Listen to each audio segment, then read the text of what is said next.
Le Grand Matin Sud Radio, 7h-10h, Benjamin Glaise, Cécile de Ménibus.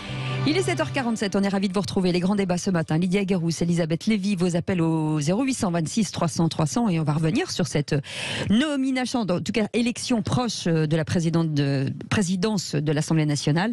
Serait-ce Yaël Braun-Pivet ou pas? On le saura dans quelques heures. En tout cas, elle est en bonne position effectivement pour devenir la première femme à présider l'Assemblée nationale. Lydia Guérousse, est-ce que c'est un événement important? Alors c'est vrai qu'en général sur l'élection à la présidence de l'Assemblée nationale, on n'en parle peut-être pas autant. Le fait que ça soit une femme, ça en fait finalement un événement, cette élection aujourd'hui? Il n'y a jamais eu de femmes. Depuis 58, ça n'a été que des hommes. Donc effectivement, c'est un événement parce que c'est un symbole fort.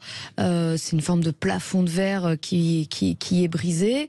Après, les femmes au pouvoir, maintenant, on a quand même l'habitude. Des femmes qui ont occupé des postes régaliens, on en a vu. Des femmes candidates à l'élection présidentielle, on en a vu. Mais néanmoins, c'est quand même un symbole qui est important, d'autant plus que la Macronie, on avait beaucoup fait le procès à la Macronie, à Emmanuel Macron, d'être plutôt entouré d'hommes et de ne pas avoir promu des femmes à des postes aussi importants. L'entourage d'Emmanuel Macron, on disait régulièrement qu'il n'y avait que des mecs. Encore récemment d'ailleurs, quand ils ont lancé les législatives, exactement. On se souvient de la photo avec Stanislas Guerini, Berrouf, Édouard Philippe et j'oublie peut-être et Richard Ferrand. Donc d'ailleurs, on parle de Richard Ferrand, mais normalement, ça devait être Richard Ferrand. Et au gré de sa défaite aux législatives, Yaël Braun-Pivet peut se faufiler et devenir la première femme à accéder à ce poste, quatrième personnage de l'État quand même. C'est important de le rappeler. Elisabeth Lévy, alors moment important. Alors moi, il y a deux thèmes qui commencent à me courir sur le haricot et qui me font penser qu'heureusement c'est bientôt les vacances. C'est on compte les femmes pour s'endormir et puis on compte aussi les homosexuels, les noirs, les arabes, les juifs, etc. Ça me tape sur le système grave. Je me fichais perdument que la présidente de l'Assemblée nationale soit une femme. Ce qui serait marrant, dans un contexte où ce serait Marine Le Pen, personne ne remarquerait que c'est une femme. Et ça m'amène au deuxième sujet, là où je peux plus. Je vous avoue, j'ai arrêté d'écouter Madame Panot à ce moment-là, parce que l'extrême droite et les gna-gna, et nous mettre dans le même sac, et vous comprenez, à part c'est dangereux.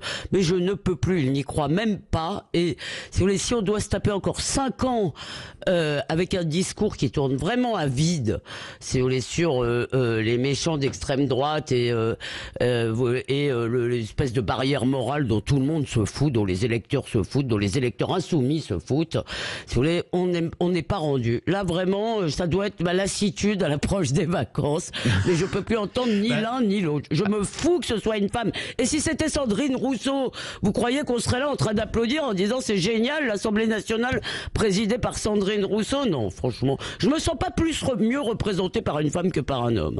En tout cas, on va commencer avec un homme à la présidence, en tout cas intérimaire de l'Assemblée nationale, puisqu'aujourd'hui, pour sa première séance, je vous rappelle que le Premier ministre est une...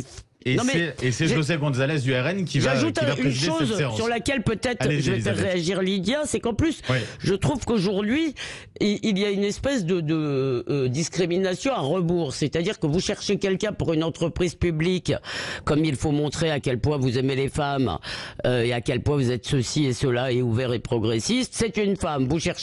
Ils passent leur temps à chercher des femmes. Et en réalité, aujourd'hui, dans un certain nombre de sphères, quand vous êtes un homme, c'est plutôt un désavantage en fait. Oui, j'avais pas encore remarqué cela. J'avais pas encore remarqué que c'était un désavantage. Écoutez, France Inter, on cherche quelqu'un, c'est une femme. France Culture, c'est une femme. Radio France, c'est une femme. France Télévisions, c'est une femme. C'est-à-dire que tous ces postes, à chaque fois qu'ils sont renouvelés, dans tous les cercles du pouvoir, on dit oulala, trouvez-moi une femme.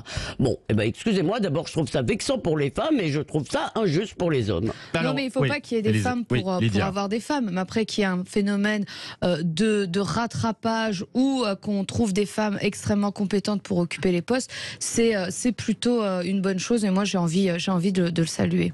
Et 3 femmes autour de Benjamin ce matin. Oh là là, moi c'est pas mon féminisme parce qu'en fait c'est la lutte des places. Voilà, on est déjà dans la fin de la parité. Toi de là que je m'y mette, on va prendre notre revanche. Vous en avez croqué, vous avez été dominant pendant des siècles et maintenant on va prendre votre place et c'est à notre tour. Mais excusez-moi, un homme de notre génération génération, il est absolument pas responsable de ce qui s'est passé il y a 2 siècles. Et je ne vois pas pourquoi il serait pas sur la même ligne de départ. Mais moi, je parle absolument pas de lutte des sexes ou de revanche, absolument pas, Elisabeth Lévy. Et je pense que vous connaissez un peu mes écrits sur le sujet et la critique que je peux faire des néo-féministes qui ont cette vision-là. On peut saluer l'arrivée d'une femme au perchoir, on peut saluer l'arrivée de femmes à des postes extrêmement importants. Il y a encore du chemin à faire, mais ça, c'est simplement aussi le fait que des femmes sont aujourd'hui très compétentes, sont aussi très politiques et s'installent. Donc c'est une normalisation. Lydia Guirousse et Elisabeth Lévy, on peut peut-être s'entendre au moins sur une chose, c'est que finalement, Yael Braun-Pivet, elle est quand même, faut l'avouer, assez peu connue du grand public tout de même. Alors certains effectivement évoquent sur nos réseaux sociaux, certains connaisseurs de la vie politique rappellent cette affaire Benalla avec cette enquête parlementaire où elle a eu un rôle à jouer. Là-dessus, elle avait raison, Mathilde Panot. Voilà, qu'elle a enterré Mathilde Panot avait absolument raison. Madame Braun-Pivet a été un fidèle lieutenant du président Macron et effectivement, il fallait. Moi, je me rappelle les séances de la commission, c'était gênant.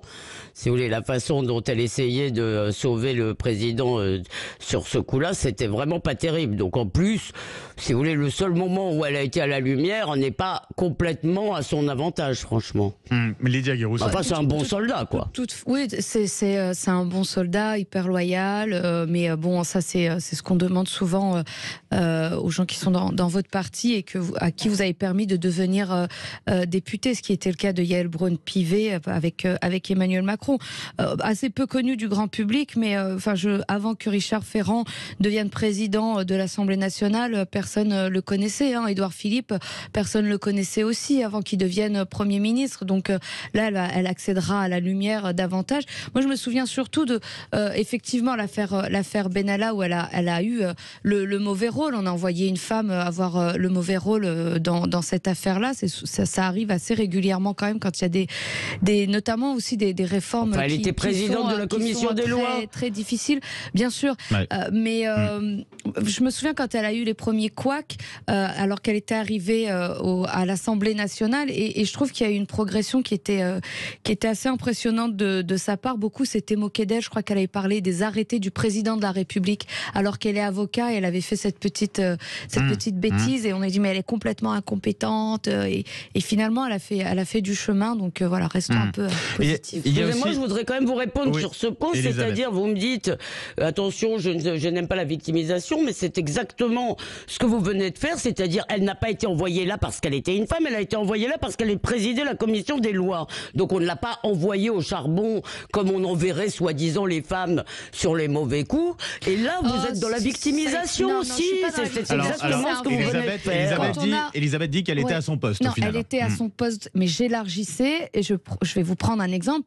Souvent, quand il y a une réforme compliquée, on va nommer une femme pour mener cette réforme compliquée. Rappelez-vous de Myriam El Khomri, elle avait été nommée pour mener une réforme extrêmement compliquée. Qu'est-ce qui vous prouve qu'elle a été nommée parce que c'était une femme? Comment vous pouvez le prouver? Après, on a peut-être le contre-exemple avec Bruno Le Maire pour la réforme des retraites. Oui, c'est Bruno Le Maire. Je suis désolé, mais ça ne tient pas debout, cette affaire. Il faut chercher un élément de victimisation. Donc vous essayez d'en trouver un, mais ça ne tient pas debout. Pardon, il n'y a aucune preuve qu'elles sont nommées là parce que c'est des femmes, parce que c'est difficile. Elle a du caractère, bien sûr, mais c'est pour ça qu'on l'aime aussi, Elisabeth Lévy. D'un mot aussi, justement, Lydia Guirousse, Elisabeth Lévy, sur le fait que ça a beaucoup fait réagir aussi, puisqu'elle a été ministre éphémère des Outre-mer aussi. Elle revendiquait sa fierté d'être à ce poste-là. Finalement, elle est restée que quelques jours pour accepter ce poste potentiel. On verra l'élection, mais a priori, elle est bien partie pour devenir cette première présidente de l'Assemblée nationale. Déjà, Elisabeth Lévy, est-ce que ça vous choque qu'on lui reproche justement d'avoir accepté finalement de mener ce combat-là au perchoir ? J'ai abusé de la parole, que Lydia commence. Bon, alors Lydia Guirousse. Ah non, voilà. Je vous en prie, Elisabeth. Allez, si, je vous en prie, Lydia, c'est vrai, j'ai abusé de la parole. Non, vraiment, je peux pas. Pour une fois, justement, allez. Bon. Oui. Alors, la question, c'est par rapport aux Outre-mer, justement. Oui, alors ça, c'est vraiment le problème quand on est nommé, souvent... les Français imaginent que les personnes sont nommées parce qu'ils sont experts de tel dossier. Et après, au gré des remaniements, on voit qu'on peut passer je sais pas, de l'éducation nationale au travail, etc. Bon, ce qu'il faut retenir, c'est que surtout, il y a des cabinets qui travaillent, il y a des administrations qui travaillent, qui font avancer les dossiers. Le ministre est l'incarnation politique. C'est vrai que là, c'est très court. Contrairement à d'autres, elle a gagné son élection législative, donc elle devait être maintenue, mais ils ont besoin d'une personne qui va réussir à discuter, à négocier, à mettre de l'apaisement à l'Assemblée nationale. Et il semble que les députés, y compris les députés d'opposition, y compris des députés LR, aiment bien le profil de Yaël Braun-Pivet, puisqu'elle est assez conciliante. C'est une femme de dialogue et qu'elle saura calmer les choses à l'Assemblée nationale. On le verra au gré des semaines et des mois à venir. Lydia Guéroux. Alors Elisabeth Lévy, vous avez laissé la parole à Lydia. Du coup, on est trop court. Donc on vous donnera Eh bien, c'est pas grave. On vous donnera la parole. On se rattrapera dans un instant après le journal. Ça vous va? Je m'en remettrai tout à fait. Puisqu'on continue bien sûr les débats dans un instant avec vous, Elisabeth Lévy, avec vous, Lydia Guéroux, et puis avec Éric Revel. On reviendra sur les dernières mesures annoncées hier par Bruno Le Maire, concernant le pouvoir d'achat et puis cette question de l'inflation, bien entendu. Et vous nous appelez, bien sûr, si vous voulez réagir sur ce sujet-là, sur d'autres sujets. On évoquera aussi le cas Damien Abad dans la foulée. 0826 300 300, vous attend standard jusqu'à 10h. À tout de suite. Il est 9h06 tout de suite. Éric Revel. Bonjour Éric. Bonjour Cécile, bonjour Madame, bonjour Benjamin et bonjour à tous. Allez, cette déclaration de Bruno Le Maire, le ministre de l'économie, qui en a surpris plus d'un en matière de finances publiques. Nous avons atteint une cote d'alerte, c'est ce qu'il a dit, le ministre des Finances. Oui, cote d'alerte. C'est une déclaration évidemment très alarmiste du ministre des Finances Bruno Le Maire sur une situation budgétaire française qui l'est, alarmiste. On a une dette qui atteint 2900 milliards d'euros. 2900 milliards d'euros, ça dit plus grand-chose à grand monde évidemment avec de tels chiffres. C'est 114% du PIB, de la richesse créée par an en France. C'est donc colossal. Alors cette déclaration de Bruno Le Maire évidemment me rappelle celle de François Fillon. Vous vous souvenez quand il était Premier ministre de Nicolas Sarkozy, et Fillon qui avait dit qu'il était à la tête d'un État en faillite. Mais évidemment, en 2022, les contextes économiques et politiques sont très différents et à mon sens bien plus difficiles. Bon, alors quel est le contexte économique actuel? Commençons par cela, Éric. Contexte économique, les taux d'intérêt, vous savez, remontent en Europe, c'est une décision de la BCE, et là où la France empruntait il y a quelques mois encore à des taux d'intérêt négatifs, c'est-à-dire que ça coûtait rien d'emprunter, la France emprunte maintenant à 2%, donc c'est un changement considérable. Alors les taux d'intérêt grimpent pour tenter d'enrayer l'inflation, mais évidemment quand les taux d'intérêt grimpent, ça casse la croissance, et donc ça casse les rentrées fiscales de l'État. Si vous ajoutez à cela, par exemple, toutes les mesures sociales dans la loi pouvoir d'achat qui va être discutée à l'Assemblée nationale, l'État français va encore accroître sa dette publique de plusieurs milliards d'euros. Oui, d'un point de vue économique, nous sommes sur une ligne de crête. On peut dire que Bruno Le Maire a raison, nous avons atteint une sorte de cote d'alerte. Et alors que voulez-vous dire par contexte politique, Éric? Il faut mettre en parallèle les déclarations de Bruno Le Maire et l'actuel contexte politique, notamment à l'Assemblée nationale? Évidemment, parce que le contexte politique doit être analysé avec cette déclaration lucide mais alarmiste. Bruno Le Maire tente aussi il tente de réfréner les demandes des oppositions NUPES en tête qui demandent, je vous rappelle, que l'État, par exemple, fasse plus pour le pouvoir d'achat, notamment dans la sphère publique. Et puis la gauche et le Rassemblement national demandent aussi des baisses de taxes sur les carburants, vous le savez, une baisse notamment de la TVA, qui est le premier impôt, qui rapporte le plus à l'État, mais baisser la TVA notamment sur le carburant, ça redonne du pouvoir d'achat aux Français, mais ça prive l'État, évidemment, de recettes, alors que les caisses de l'État sont vides. L'alarmisme de Bruno Le Maire, il fait aussi partie du bras de fer politique entre gouvernement et opposition. Et puis, pour finir, on peut se poser une question. Mais où est passé le Bruno Le Maire qui, avant les élections présidentielles, expliquait que l'économie française était forte et résiliente? Vous vous en souvenez? Où est-il passé, ce Bruno Le Maire? Là, depuis, on a le sentiment que tout va mal. La guerre en Ukraine était pourtant déjà déclenchée avant l'élection présidentielle. Bruno Le Maire promettait de mettre l'économie russe à genoux. Vous vous en souvenez, que s'est-il passé depuis? On a le sentiment que c'est plutôt la France et l'Europe tout entière qui se retrouvent en grande difficulté économique. Merci Éric Revel.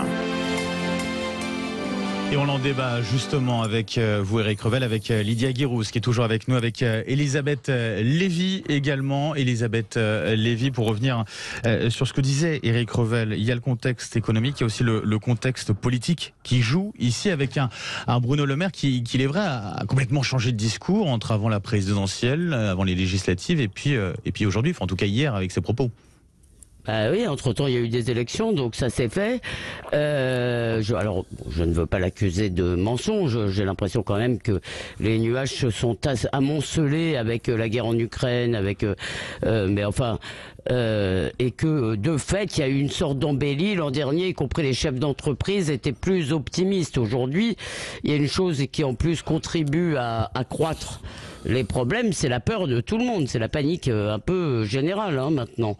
Donc et on risque d'avoir évidemment un resserrement du crédit qui ne va pas arranger les choses. Donc il y a une partie de politique et puis il y a, je crois, une partie de la réalité. J'ai l'impression que les gens n'avaient pas autant conscience où la situation était moins critique. Je demande à Éric d'éclairer ma lanterne de la situation il y a quelques mois. Éric Revel. Non, Éric, c'est que de la politique, Éric, ou c'est aussi que la conjoncture a quand même... Ouais. Allez-y, pardon. Oui, Éric, ouais. Oui, non, la situation économique, évidemment, s'est largement dégradée. La question centrale, on le dit, on le redit, c'est le pouvoir d'achat, donc l'augmentation des salaires. Mais ce matin, par exemple, le président du MEDEF, Geoffroy Roux de Bézieux, il donne pas l'impression, sur une autre antenne, d'être très chaud pour augmenter les salaires. Parce qu'il y a deux façons de voir cette augmentation des salaires, je le rappelle. Il y a évidemment, pour les salariés qui souffrent, et il y a beaucoup de Français, nous sommes nombreux à souffrir de cette inflation, évidemment on réclame une augmentation des salaires, mais le patron des patrons, Geoffroy Roux de Bézieux du MEDEF, ce matin, sur une autre antenne, expliquait que, attention, s'il y a une augmentation violente des salaires, on va accroître encore plus le niveau de l'inflation. Vous voyez, on est dans une spirale extrêmement compliquée. Les salariés ont raison de réclamer plus de pouvoir d'achat pour essayer de pouvoir boucler leur fin de mois, mais les patrons disent, mais si on augmente trop violemment les salaires, on va être dans une spirale inflationniste qui va nourrir l'inflation et qui va demander une nouvelle augmentation des salaires. Alors, vous allez me dire, pour les patrons, c'est jamais le bon moment d'augmenter les salaires. C'est pas faux. Mais là, aujourd'hui, c'est très touchy. C'est très touchy parce qu'on a une croissance molle, on a un besoin de pouvoir d'achat et on rentre dans ce que les spécialistes appellent la stagflation, c'est-à-dire à la fois une croissance qui s'étiole et à la fois une inflation qui monte. Pour combattre l'inflation, il faut augmenter les taux d'intérêt, mais si vous augmentez les taux d'intérêt, vous cassez la croissance. Donc vous donnez moins de recettes encore à l'État. Donc on est dans une situation quand même, vous avez raison Elisabeth, au-delà des aspects politiques et de ce qui se passe à l'Assemblée nationale, on est dans une situation économique quand même très dégradé. Voilà, alors ça c'est la réalité économique effectivement et c'est important de la rappeler. Merci Éric Revel. Mais alors au-delà de ça, pour revenir sur le contexte politique, vous avez évoqué notamment le fait de réfréner un petit peu d'une certaine façon les ardeurs, les attentes, les demandes de la NUPES, de la France Insoumise notamment. Alors on va me traiter de cynique, mais il y a peut-être aussi l'enjeu, Lydia Guirousse, je sais pas, mais de rassurer d'une certaine façon les LR, les Républicains sur l'idée, il y a nécessité de faire de la gestion de finances publiques un peu plus rigoureuse peut-être, et ça peut permettre de se rapprocher des LR. Oui, je pense que la déclaration de Bruno Le Maire, d'abord, elle s'appuie sur des éléments qui sont là. C'est que on a une situation financière qui est dégradée, on emprunte beaucoup plus cher aujourd'hui,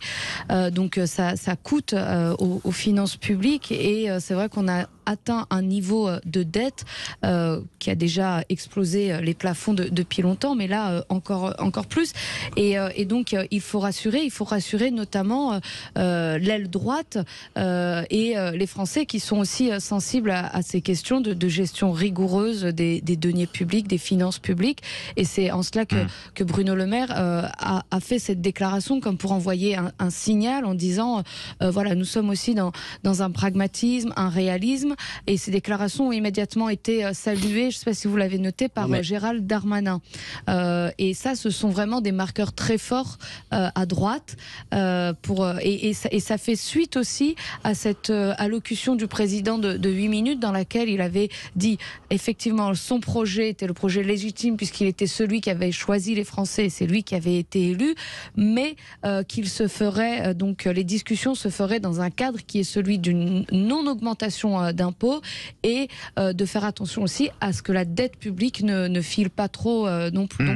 Donc on est là-dedans et je crois que c'est des signaux qui sont aussi envoyés à un moment où l'Assemblée nationale est quand même explosée. Vous avez parlé d'ailleurs, Lydia Guérouz, de Gérald Darmanin qui fait des appels du pied encore aujourd'hui justement au LR, à ses anciens camarades LR. Donc réalité économique et politique, ça vous fait réagir cette situation-là? En tout cas, on file au standard, Cécile. Oui, on va avec Dominique qui est avec nous, qui nous appelle de Châtenay-Malabry. Bonjour Dominique. Bonjour Dominique. Oui. Bonjour. Et bienvenue. Bienvenue, merci. Vous me demandez d'intervenir. J'interviens sur un sujet qui est vraiment à la fois complexe et délicat.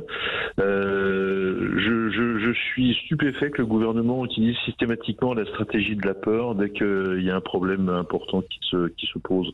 Lorsque c'était le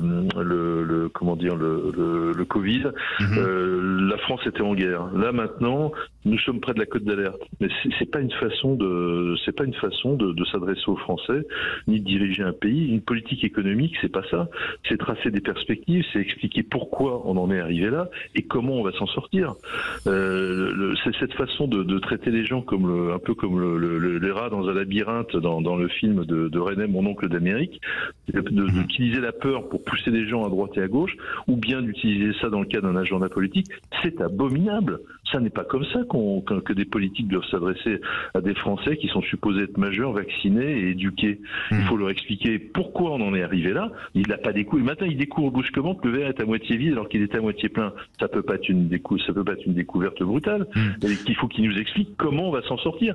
Évidemment, pas avec des blocages des loyers. Hein. On sait que toutes les mesures d'interventionnisme provoquent à leur tour de l'inflation. Alors, est-ce que le gouvernement, sous prétexte de lutter contre l'inflation, ne voudrait pas provoquer un peu d'inflation? Je ne veux pas être complotiste, mais franchement, les mesures qui sont proposées sont des mesures de court terme qui n'ont qu'un effet, normalement, c'est d'entretenir l'inflation. On parlait Revel l'a dit tout à l'heure. Voilà, Éric Revel en parlait à l'instant. D'ailleurs, Dominique, merci d'avoir appelé Sud Radio 0826 300 300. On va faire réagir justement Éric Revel sur cette question de la stratégie de la peur dont parlait à l'instant Dominique sur ses propos de Bruno Le Maire. Ça vous évoque quoi, Éric ? Dominique a raison. Si on avait pu, entre le premier et le deuxième tour, par exemple, l'élection présidentielle, parler du bilan d'Emmanuel Macron, on aurait pu lui poser la question de l'accroissement de la dette française pendant son premier quinquennat. En gros, les chiffres disent quoi ? Les chiffres disent que cette dette s'est accrue d'environ 550-600 milliards d'euros. Si vous enlevez sur ce chiffre les 150-170 milliards d'euros qui ont été dépensés, et heureusement, pour amortir le choc du confinement avec le fameux « quoi qu'il en coûte », il vous reste quand même un accroissement de la dette en France très fort. Ouais. Ça, c'est aussi le bilan budgétaire du premier quinquennat. Mais on n'a pas pu en discuter, on n'a pas pu demander des éclaircissements sur ces chiffres, puisque le président de la République, pour sa propre réélection, n'a pas fait vraiment campagne. Donc, on n'a pas parlé en réalité de son bilan. Et ce qui est juste aussi, c'est que quand je relis les déclarations du président de la République, je crois que c'était ce week-end à l'AFP, ou quand j'écoute ces dernières déclarations, il explique que finalement, on va s'en sortir sans augmenter les impôts et sans creuser le déficit budgétaire ou la dette française. Il faut qu'il nous explique, parce que je vois pas comment c'est possible. Alors, il rassure peut-être les marchés en disant on va faire les efforts de rigueur nécessaires, mais il rassure pas les Français. Il parle pas directement et il met pas sur la table effectivement une vision économique qui nous expliquerait là où on va et comment on peut sortir de cette difficulté, qui est pas une difficulté stricto sensu économique française, qui touche l'ensemble des pays occidentaux qui sont dépendants, et il y en a beaucoup en termes d'énergie, d'importation. C'est une inflation importée très forte. Mais en fait, oui, c'est vrai, je suis d'accord avec Dominique, il n'y a pas de vision. On ne voit pas où on va, comment on s'en sort, comment on sort de ce pas difficile dans lequel l'économie française, encore une fois, sans être alarmiste, sans vouloir faire peur, mais plongée. Ouais. Si vous rajoutez à cela la déclaration des 3 grands patrons de l'énergie en France, Patrick Pouyanné pour Total, EDF et Engie, qui disent aux Français de faire des s'il vous plaît, faites d'énormes efforts pour moins consommer d'énergie, ben c'est vrai qu'on est rentré dans une espèce de glaciation politique et de commentaires qui, ne peut qu'affoler les Français. Or, ce qu'on a besoin, quand on est un homme politique ou même un grand chef d'entreprise, c'est de savoir comment on sort de là. Allez, on continue, bien sûr, les grands débats du matin. Dans un instant, avec Elisabeth Lévy, toujours avec nous, Lydia Guirousse et Éric Revel. On reparlera cette fois-ci de l'affaire Damien Abad avec cette nouvelle plainte et ces demandes, justement, la démission qui se multiplie. Et on reviendra aux alentours de 9h30 avec notre invité ce matin, Jean-Michel Verne, qui est journaliste d'investigation, auteur de ce livre Les nouveaux mystères de Marseille, sorti en 2022. Vous pouvez d'ores et déjà poser vos questions sur ce territoire en prise entre Marseille et la Corse. 0800 26 300 300 vous attend au standard. À tout de suite. Le Grand Matin Sud Radio, 7h-10h, Benjamin Glaise, Cécile de Ménibus. Et c'est la suite des grands débats ce matin avec Lydia Guirousse, Elisabeth Lévy et Éric Revel et vos appels comme chaque matin 0826 300 300. Oui, et on parle tout de suite de l'affaire Damien Abad qui rebondit. Le ministre des Solidarités, une nouvelle fois dans le viseur avec une plainte pour tentative de viol déposée par une élue centriste pour des faits commis en 2010. Précisons déjà que Damien Abad a répliqué en portant plainte pour dénonciation calomnieuse. Elisabeth Lévy, est-ce qu'il ne serait pas temps aujourd'hui finalement de demander la démission de Damien Abad? Non, moi je crois qu'il faut surtout demander, j'ai absolument aucune opinion sur les faits reprochés à Damien Abad, en plus il y en a beaucoup, mais rien ne peut permettre de dire avec certitude qu'on n'a pas affaire aussi à des règlements de compte politiques. Donc moi je crois qu'il est surtout temps de dire une chose, si vous voulez, c'est que parce que ces plaintes pour des faits commis en 2010, vous portez plainte en 2022. Alors je pense que ça n'est pas prescrit, ça dépend de la nature des faits incriminés. Si c'est du viol, c'est pas prescrit. Non, c'est pas prescrit. Si c'est du harcèlement, c'est prescrit. Donc ça dépend. Mais si vous voulez, ces plaintes qui arrivent 12 ans après, mais au lendemain d'une élection, d'une domination, etc., me mettent mal à l'aise. J'ai aucune sympathie en plus politique pour Damien Abad, qui s'est pas bien comporté avec son parti, donc c'est pas du tout. C'est une question de principe. Ce serait Coquerel, je dirais Éric Coquerel, je dirais exactement la même chose, et j'ai encore moins de sympathie pour lui. Maintenant, je crois qu'il faut maintenant instaurer quelque chose, c'est-à-dire concernant, par exemple, des personnalités publiques et notamment politiques. Je crois qu'il faut respecter un secret absolu de l'instruction, c'est-à-dire vous avez le droit de porter plainte si vous voulez, mais tant que ça n'est pas jugé, tant qu'on n'est pas dans un processus judiciaire, au moins qu'il n'y a pas une mise en examen, je ne sais trop quoi, on n'en parle pas, parce que là, si vous voulez, c'est une atmosphère tout à fait dégoûtante. Et encore une fois, je ne peux qu'engager les femmes à porter plainte rapidement. En 2010, on n'était pas non plus au Moyen-Âge, et qu'on m'explique pas qu'en 2010, la justice ne faisait rien, c'est faux. Elle était peut-être pas parfaite, elle est peut-être pas parfaite. Non, mais après, on peut comprendre qu'il y ait besoin de temps, justement, pour porter plainte. Lydia, je sais pas, j'ai entendu Lydia. Lydia Guirousse, pour le coup, avait l'air de souscrire à vos propos. Je partage. On est à peu près d'accord. Oui, on est à peu près d'accord. En plus, moi, ce qui m'inquiète, c'est que effectivement, on est en train de substituer un principe qui est quand même important, qui est la présomption d'innocence, par un principe que veulent imposer des féministes qui sont pour le coup dans la lutte des sexes, comme Sandrine Rousseau, qui serait le principe de précaution. Et là, c'est complètement dingue. Moi, je voudrais juste rappeler qu'une mise en examen, ça ne veut pas dire qu'on est coupable. Ça ne veut pas dire qu'on sera condamné. C'est-à-dire qu'il y a un faisceau d'indices.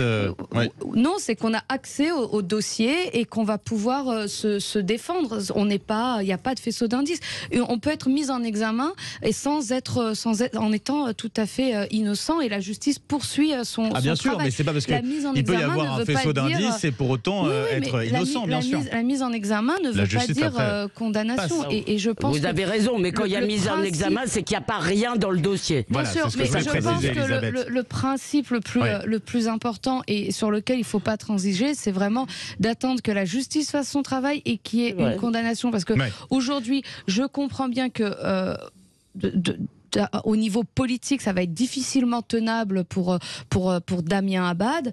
Ça va être aussi du coup difficilement tenable pour la secrétaire d'État qui a 2 plaintes pour ce viol gynécologique, puisque si la règle aujourd'hui c'est s'il y a une plainte, on sort du gouvernement, donc elle aussi elle va devoir quitter le gouvernement. Mais attention à ce qu'on n'arrive pas dans non, c'est pas une règle ça. Il semblerait que c'était non, puisque Damien Abad il est toujours au gouvernement. Oui, mais il n'y avait pas de plainte. La plainte vient de tomber, Elisabeth Lévy. C'était des témoignages en fait. Il n'y avait pas eu de plainte. Pardon. C'est la différence. Donc, et d'où sort cette règle absurde ? Il me semble que c'est ce qu'avait dit Elisabeth Borne, s'il y avait de nouveaux éléments. On verra. Voilà, en tout cas, je voudrais faire rebondir justement là-dessus. Eric Revel qui est avec nous aussi. Je laisse Eric Revel poursuivre. Non, allez-y. Je vous laisse conclure, Lydia Guirous. Non, mais je pense qu'il faut qu'il y ait un garde-fou et qu'on ne tombe pas dans un truc de tribunal médiatique où dès lors qu'on vous met en cause, vous devez tout de suite immédiatement démissionner et ensuite on sait très bien comment ça se passe si vous êtes innocenté, et là je ne sais rien de ces affaires, je ne m'avance pas, mais si vous êtes innocenté, personne n'est là pour le souligner et personne n'est là pour vous rendre les postes que vous avez durement acquis. Eric Revel, je voudrais vous faire rebondir aussi sur, alors Lydia Guirous parlait justement d'Elisabeth Borne aussi, enfin en tout cas des conséquences politiques, alors notamment pour Damien Abad, on en parle, mais pour Elisabeth Borne aussi, puisqu'elle s'était engagée le 22 mai dernier, s'il y a de nouveaux éléments, si la justice était à nouveau saisie, on en tirera toutes les décisions. Là, elle est un peu au pied du mur quand même, Elisabeth Borne. Oui, enfin moi encore une fois, question de principe, je ne connais pas ces affaires et je lis et j'écoute comme vous, mais moi ce qui me semble incroyable dans la situation politique dans laquelle on est et gouvernementale, c'est que je vous rappelle quand même que au soir du second tour des élections législatives, il y a quelques ministres qui devaient démissionner parce qu'ils avaient été battus aux élections législatives. Or, Madame Bourguignon, Brigitte, qui est toujours ministre de la Santé, nous donne des conseils sur le port du masque, par exemple. Donc là, on est en train de dire Damien Abad doit quitter le gouvernement parce qu'il y a des plaintes, et si c'est le cas, évidemment, je ne vois pas comment il pourra politiquement rester. Mais on balaye. Il suffit de tenir. Le fait que ces ministres-là qui ont été battus, pour l'instant, sont toujours ministres, et qu'on attend une décision du président de la République concernant un nouveau gouvernement. Ça c'est quand même plus incroyable, je trouve, comme situation que celle de Monsieur Abad, qui peut pas, à mon sens, être jugé avant que la justice soit emparée de son dossier. Vous avez parfaitement raison, Eric, mais alors elle donne ses conseils de ministre de la Santé alors qu'elle ne l'est plus. Oui, mais vous avez raison, vous avez parfaitement raison, mais je reviens sur l'affaire Abad. Je reviens sur l'affaire Abad. Lydia a raison. Si vous voulez, excusez-moi, j'avais raté cette règle absurde et totalitaire même, parce que ça veut dire que l'accusation vaut culpabilité. Mais je ne vois pas, en réalité, je pense que les Français n'en sauraient pas du tout. Il a été réélu, je vous rappelle, et que les Français n'en voudraient absolument pas à Emmanuel Macron s'il disait Monsieur Abad est pour l'instant présumé innocent. Donc, pour l'instant, il reste ministre. Moi, je pense au contraire que céder à la meute, ça ouvre la boîte de Pandore. Donc je m'associe à Lydia et je pense que M. Abad devrait rester ministre jusqu'à ce que la justice tranche ou jusqu'à ce qu'il fasse une bêtise dans son ministère. En tout cas, on a pu en parler et en débattre ce matin. Merci, un grand merci Lydia Guirous, Elisabeth Lévy et Eric Revel d'avoir été avec nous ce matin sur Sud Radio pour ces grands débats du matin, et bonne journée à vous bien sûr. Et dans un instant, la vérité en face. On reviendra sur la Corse et Marseille, des territoires sous emprise du clientélisme politique, de la corruption, des trafics de drogue, du food business aussi. Vous voulez nous appeler au 0826 300 300, nous donner votre avis. Jean-Michel Verne, c'est avec nous, journaliste d'investigation, qui a écrit ce livre, les nouveaux mystères de Marseille, et juge en Corse aux éditions Robert Laffont. Ça nous rappelle du Zola, ça. Oui, Exactement. Et voilà, ce sera peut-être le lien à faire. Restez avec nous, c'est Grand Matin Sud Radio.